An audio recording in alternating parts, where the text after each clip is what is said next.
का मार्गदर्शन करें।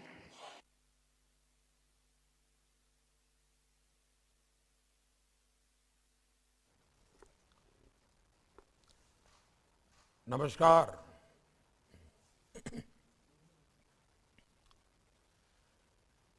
मध्य प्रदेश के राज्यपाल श्रीमान मंगूभाई पटेल, मुख्यमंत्री श्रीमान शिवराज सिंह चौहान, केंद्रीय मंत्रिमंडल में मेरे सहयोगी श्री हरदीप पुरी जी, डॉक्टर वीरेंद्र कुमार जी, कौशल किशोर जी, मध्य प्रदेश सरकार के मंत्रीगण, सांसद विधायकगण, इंदौर समेत मध्य प्रदेश के अनेक शहरों से जुड़े प्यारे भाइयों और बहनों, अन्य महानुभाव भी आज यहां मौजूद है। हम जब छोटे थे, जब पढ़ते थे, तो इंदौर का नाम आते ही सबसे पहले देवी अहिल्याबाई होलकर, माहेश्वर और उनके सेवा भाव का ध्यान जरूर आता था। समय के साथ इंदौर बदला, ज्यादा अच्छे के लिए बदला, लेकिन देवी अहिल्या जी की प्रेरणा को इंदौर ने कभी भी खोने नहीं दिया। देवी अहिल्या जी के साथ ही आज इंदौर का नाम आते ही मन में आता है स्वच्छता। इंदौर का नाम आते ही मन में आता है नागरिक कर्तव्य। जितने अच्छे इंदौर के लोग होते हैं, उतना ही अच्छा उन्होंने अपने शहर को बना दिया है। और आप सिर्फ सेब के ही शौकीन नहीं हैं। इंदौर के लोगों को अपने शहर की सेवा करना भी आती है। आज का दिन स्वच्छता के लिए इंदौर के अभियान को एक नई ताकत देने वाला है। इंदौर को आज गीले कचरे से बायो सीएनजी बनाने का जो गोवर्धन प्लांट मिला है, उसके लिए आप सभी को बहुत बहुत बधाई। मैं शिवराज जी और उनकी टीम की विशेष प्रशंसा करूंगा, जिसने इस कार्य को इतने कम समय में संभव बनाया है। मैं आज सुमित्रा ताई का भी आभार व्यक्त करूंगा, जिन्होंने सांसद के तौर पर इंदौर की पहचान को नई ऊंचाई पर पहुंचाया। इंदौर के वर्तमान सांसद मेरे साथी भाई शंकर लालवानी जी भी उनके नक्शे कदम पर उन्होंने जिस राह को तय किया, उस राह पर इंदौर को आगे बढ़ाने के लिए, उसे और बेहतर बनाने के लिए निरंतर काम कर रहे हैं। और साथियों, आज जब मैं इंदौर की इतनी प्रशंसा कर रहा हूं, तो अपने संसदीय क्षेत्र वाराणसी का भी जिक्र करूंगा। मुझे खुशी है कि काशी विश्वनाथ धाम में देवी अहिल्याबाई होलकर जी की बहुत ही सुंदर प्रतिमा रखी गई है। इंदौर के लोग जब बाबा विश्वनाथ के दर्शन करने जाएंगे, तो उन्हें वहां देवी अहिल्याबाई जी की मूर्ति भी दर्शन करने को लिए मिलेंगी। आपको अपने शहर पर और गर्व होगा। साथियों, अपने शहरों को प्रदूषण मुक्त रखने और गीले कचरे के निस्तारण के लिए आज का ये प्रयास बहुत अहम है। शहर में घरों से निकला गीला कचरा हो, गांव में पशुओं खेतों से मिला कचरा हो, ये सब एक तरह से गोबरधन ही है। शहर के कचरे और पशुधन से गोबरधन, फिर गोबरधन से स्वच्छ ईंधन, फिर स्वच्छ ईंधन से ऊर्जा धन। ये श्रृंखला जीवन धन का निर्माण करती है। इस श्रृंखला की हर कड़ी कैसे एक दूसरे से जुड़ी हुई है, उसके प्रत्यक्ष प्रमाण के तौर पर इंदौर का ये गोबरधन प्लांट अब दूसरे शहरों को भी प्रेरणा देगा। मुझे खुशी है कि आने वाले 2 वर्षों में देश के 75 बड़े नगर निकायों में इस प्रकार के गोबरधन बायो सीएनजी प्लांट बनाने पर काम किया जा रहा है। ये अभियान भारत के शहरों को स्वच्छ बनाने, प्रदूषण रहित बनाने, क्लीन एनर्जी की दिशा में बहुत मदद करेगा। और अब तो शहरों में ही नहीं, बल्कि देश के गांवों में भी हजारों की संख्या में गोबरधन बायोगैस प्लांट लगाए जा रहे हैं। इनसे हमारे पशुपालकों को गोबर से भी अतिरिक्त आय मिलनी शुरू हुई है। हमारे गांव देहात में किसानों को बेसहारा जानवरों से जो दिक्कत होती है, वो भी इस तरह के गोबरधन प्लांट में उसके कारण कम हो जाएगी। ये सारे प्रयास भारत के क्लाइमेट कमिटमेंट को भी पूरा करने में मदद करेंगे। साथियों, गोबरधन योजना यानी कचरे से कंचन बनाने के हमारे अभियान का जो असर हो रहा है, उसकी जानकारी जितनी ज्यादा से ज्यादा लोगों को मिले, वो उतना ही अच्छा है। गोबरधन बायो सीएनजी प्लांट से इंदौर को प्रतिदिन 17 से 18 हजार किलो बायो सीएनजी तो मिलेगी ही, इसके अलावा 100 टन जैविक खाद भी यहां से रोजाना निकलेगा। सीएनजी के कारण प्रदूषण कम होगा और इसलिए प्रत्येक व्यक्ति और जीवन जीने में, हर व्यक्ति को जीवन जीने में उसकी सुविधा बढ़ेगी। इसी प्रकार से यहां जो जैविक खाद बनेगी, उससे हमारी धरती मां को भी नया जीवन मिलेगा, हमारी धरती का कायाकल्प होगा। एक अनुमान है कि इस प्लांट में जो सीएनजी बनेगी, उससे इंदौर शहर में हर रोज करीब करीब 400 बसें चलाई जा सकेगी।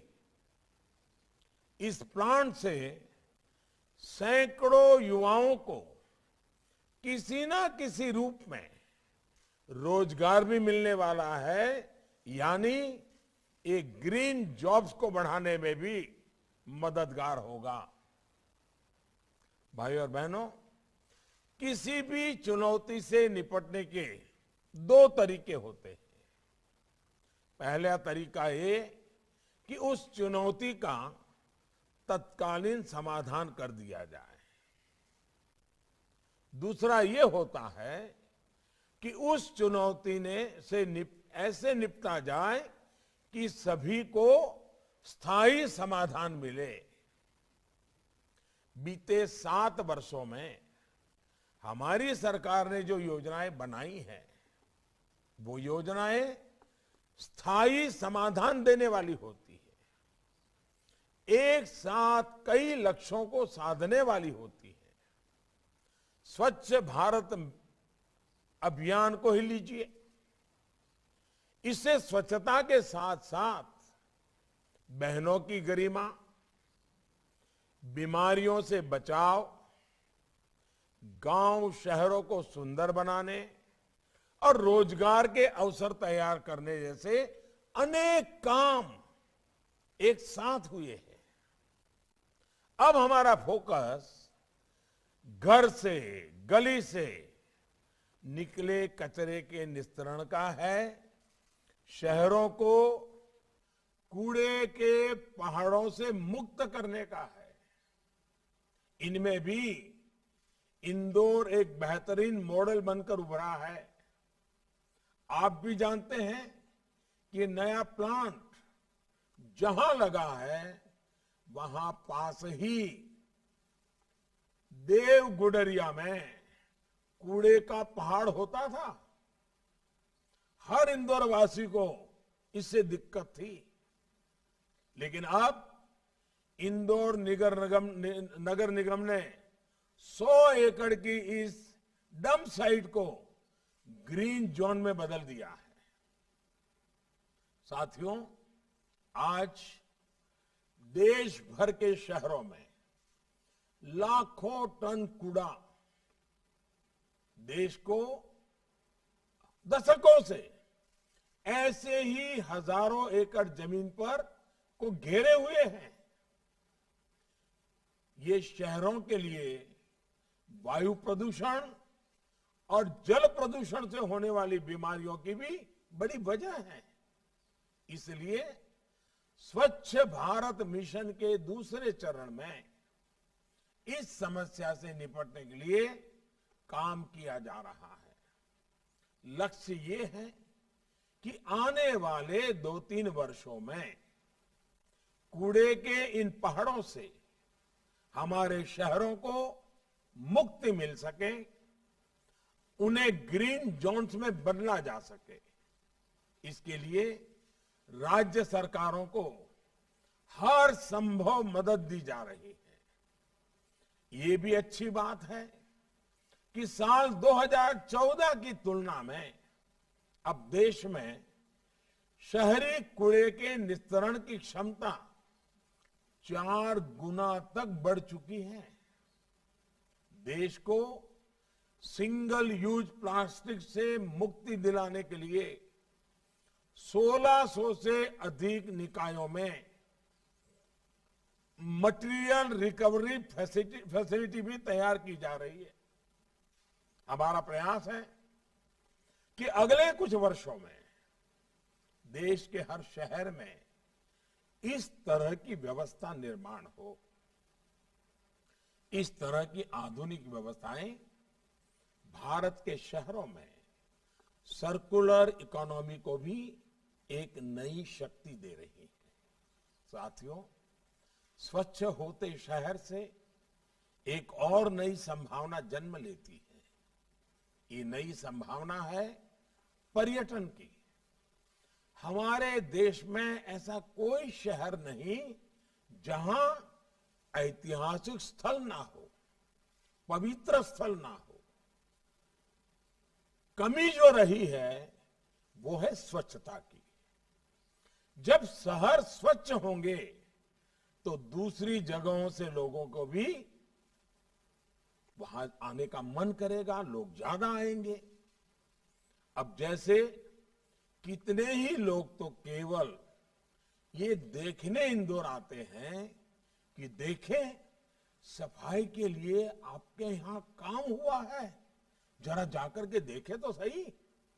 जहां स्वच्छता होती है, पर्यटन होता है, वहां पूरी एक नई अर्थव्यवस्था चल पड़ती है। साथियों, हाल ही में इंदौर ने वाटर प्लस होने की उपलब्धि भी हासिल की है। ये भी अन्य शहरों को दिशा दिखाने वाला काम हुआ है।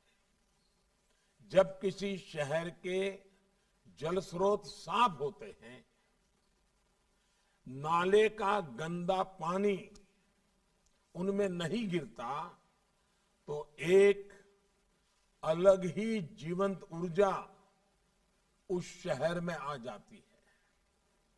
सरकार का प्रयास है कि भारत के ज्यादा से ज्यादा शहर वाटर प्लस बने। इसके लिए स्वच्छ भारत मिशन के दूसरे चरण पर जोर दिया जा रहा है। 1 लाख से कम आबादी वाले जो नगर निकाय हैं, वहां गंदे पानी के ट्रीटमेंट की सुविधाएं बढ़ाई जा रही हैं। भाई और बहनों, समस्याओं को पहचान कर अगर ईमानदार प्रयास किए जाएं, तो बदलाव संभव होता है।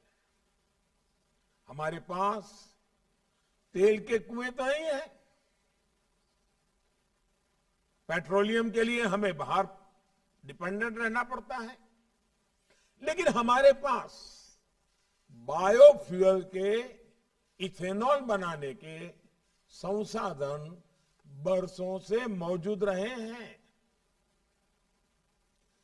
ये टेक्नोलॉजी भी काफी पहले आ चुकी थी। ये हमारी सरकार है जिसने इस टेक्नोलॉजी के इस्तेमाल पर बहुत ज्यादा जोर दिया। 7-8 साल पहले भारत में इथेनॉल ब्लेंडिंग मुश्किल से 1%, 1.5%, 2% इससे आगे नहीं बढ़ रहा था। आज पेट्रोल में इथेनॉल ब्लेंडिंग का प्रतिशत 8% आसपास पहुंच रहा है। बीते 7 वर्षों में ब्लेंडिंग के लिए इथेनॉल की सप्लाई को भी बहुत ज्यादा बढ़ाया गया है। साल 2014 से पहले देश में करीब 40 करोड़ लीटर इथेनॉल ब्लेंडिंग के लिए सप्लाई होता था। आप याद रखना, 40 करोड़ लीटर। आज भारत में 300 करोड़ लीटर से ज्यादा इथेनॉल ब्लेंडिंग के लिए सप्लाई हो रही है। कहां 40 करोड़ लीटर और कहां 300 करोड़ लीटर। इससे हमारी चीनी मिलों की सेहत सुधरी है और गन्ना किसानों को भी बहुत ज्यादा मदद मिली है। साथियों, एक और विषय है पराली का। पराली से हमारे किसान भी परेशान रहे हैं और शहरों में रहने वाले लोग भी। हमने इस बजट में पराली से जुड़ा एक अहम फैसला किया है। ये तय किया गया है कि कोयले से चलने वाले बिजली कारखानों में पराली का भी उपयोग किया जाएगा। इससे किसान की परेशानी तो दूर होगी ही, खेती के कचरे से किसान को अतिरिक्त आय भी मिलेगी। ऐसे ही हमने ये भी देखा है कि पहले सौर ऊर्जा, सोलर पावर को लेकर कितनी उदासीनता थी। 2014 के बाद से हमारी सरकार ने पूरे देश में सोलर पावर का उत्पादन बढ़ाने के लिए अभियान चलाया हुआ है। इसी का परिणाम है कि आज भारत सोलर पावर से बिजली बनाने के मामले में दुनिया के टॉप 5 कंट्रीज में, दुनिया के 5 प्रमुख देशों में अपनी जगह बना ली है। इसी सोलर पावर की शक्ति से हमारी सरकार किसानों को अन्नदाता के साथ ही ऊर्जादाता भी बना रहा है। अन्नदाता ऊर्जादाता बने। देश भर के किसानों को लाखों सोलर पंप भी दिए जा रहे हैं। भाई और बहनों, आज भारत जो कुछ भी हासिल कर रहा है उसमें टेक्नोलॉजी और इनोवेशन के साथ ही भारतीयों के परिश्रम का भी बहुत बड़ा हाथ है। इसी वजह से आज भारत ग्रीन और क्लीन फ्यूचर को लेकर बड़े लक्ष्य रख पा रहा है।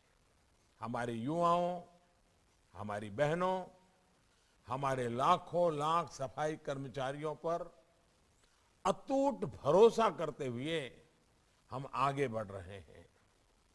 भारत के युवा नई टेक्नोलॉजी, नए इनोवेशन के साथ साथ जन जागरण में भी बहुत अहम भूमिका निभा रहे हैं।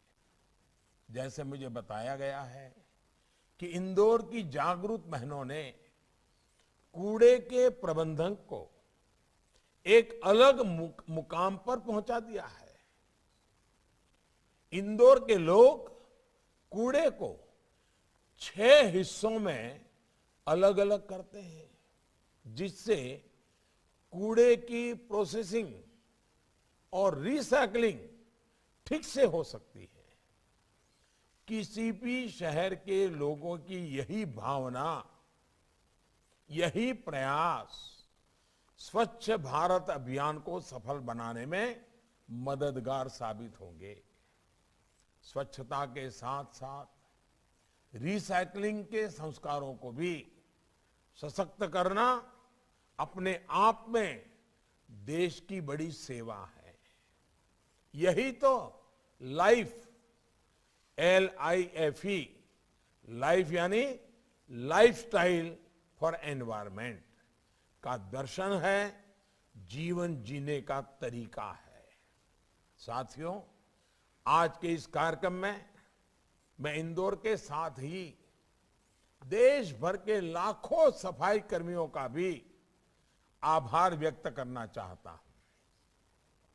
सर्दी हो, गर्मी हो, आप सुबह सुबह निकल पड़ते हैं अपने शहर को स्वच्छ बनाने के लिए। कोरोना के इस मुश्किल समय में भी आपने जो सेवा भाव दिखाया है, उसने कितने ही लोगों का जीवन बचाने में मदद की है। ये देश अपने हर सफाई कर्मी भाई बहन का बहुत ऋणी है, अत्यंत ऋणी है। अपने शहरों को स्वच्छ रखकर, गंदगी ना फैलाकर, नियमों का पालन करके हम उनकी मदद कर सकते हैं। मुझे याद है प्रयागराज में कुंभ के दौरान आपने देखा होगा, दुनिया में पहली बार भारत के कुंभ मेले की एक नई पहचान बनी। पहले तो भारत के कुंभ मेले की पहचान हमारे साधु महात्मा, उन्हीं के आसपास बातें चलती थी। लेकिन पहली बार उत्तर प्रदेश में योगी जी के नेतृत्व में प्रयागराज में जो कुंभ हुआ, उसकी पहचान स्वच्छ कुंभ के रूप में हुई। पूरे विश्व में चर्चा हुई। दुनिया के अखबारों ने कुछ न कुछ उसके लिए लिखा। ये मेरे मन पर इसका बहुत बड़ा सकारात्मक प्रभाव था। तो मैं जब कुंभ के मेले में पवित्र स्नान के लिए गया था, तो स्नान कर आने के बाद मेरे मन में इन सफाई कर्मियों के लिए इतना अहोभाव था, इनका अहोभाव था। मैंने इन सफाई कर्मियों के पांव धोए थे, उनका सम्मान किया था, उनसे मैंने आशीर्वाद लिए थे। आज मैं दिल्ली से इंदौर के अपने हर सफाई कर्मी, मेरे हर सफाई कर्मी भाई बहन को आदर पूर्वक प्रणाम करता हूं, उनका नमन करता हूं कि इस कोरोना काल में आप लोगों ने इस सफाई के अभियान को जारी न रखा होता तो न जाने हम कितनी नई नई मुसीबतों को झेलते। आपने इस देश के सामान्य मानवी को बचाने में डॉक्टर तक न जाना पड़े, इसके लिए जो चिंता की है ना, इसलिए मैं आपको प्रणाम करता हूं। भाइयों बहनों, इसके साथ ही मैं अपनी वाणी को विराम देता हूं। एक बार फिर सभी इंदौर वासियों को, खास करके इंदौर की मेरी माताओं बहनों को, क्योंकि उन्होंने ये काम में जो इनिशिएटिव लिया है, कूड़ा कचरा बिल्कुल बाहर फेंकना नहीं, उसका सेग्रीगेशन करना, ये मेरी माताएं बहनें अनेक अनेक अभिनंदन के अधिकारी हैं। और मेरी बाल सेना जो घर में किसी को कूड़ा कचरा फेंकने नहीं देती है, पूरे हिंदुस्तान में स्वच्छता अभियान को सफल करने में मेरी बाल सेना ने बहुत मेरी मदद की है। 3-3, 4-4 साल के बच्चे अपने दादा को कहते हैं कूड़ा कचरा यहां मत फेंको, चॉकलेट खाइए, ये यहां नहीं फेंकना है, कागज यहां नहीं फेंकना है। ये जो बाल सेना ने काम किया है, ये भी हमारे भावी भारत की नींव को मजबूत करने वाली बात है। मैं इन सबको आज हृदय से अभिनंदन करते करते आप सबको बायो-सीएनजी प्लांट के लिए बहुत बहुत बधाई देता हूं। बहुत बहुत धन्यवाद। नमस्कार।